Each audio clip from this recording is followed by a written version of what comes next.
इस्लामाबाद में शरपसंद अनासर के तशद्दुद से जख्मी पुलिस कांस्टेबल अब्दुल हमीद शाह जख्मों की ताब न लाते हुए शहीद हो गए।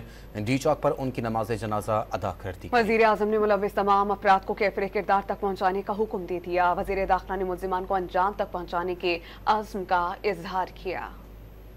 इस्लामाबाद में गुज़िश्ता रोज एहतजाज के दौरान कांस्टेबल अब्दुल हमीद चुंगी नंबर 26 पर अमन अमान की जिम्मेदारियां निभा रहे थे। इस दौरान अचानक शरपसंद अनासिर ने उन्हें अगवा कर लिया और तशद्दुद का निशाना बनाते रहे। कांस्टेबल अब्दुल हमीद को जख्मी हालत में पिम्स अस्पताल मुंतकिल किया गया, जहां वो जख्मों की ताब न लाते हुए दम तोड़ गए। एबटाबाद से ताल्लुक रखने वाले शहीद कांस्टेबल अब्दुल हमीद 3 माह बाद पुलिस सर्विस से रिटायर्ड होने वाले थे। उनकी नमाज जनाजा डी चौक पर अदा की गई, जिसमें वफाकी वजीर दाखिला और गवर्नर केपी समेत दीगर हुक्काम ने शिरकत की।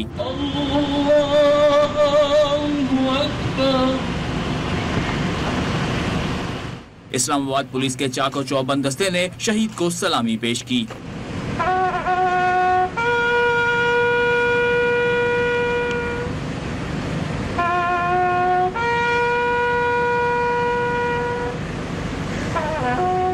वज़ीर दाखिला मोहसिन नकवी ने इस मौके पर शहीद कांस्टेबल के कातिलों को कैफरे किरदार तक पहुंचाने के अज़्म का इजहार किया।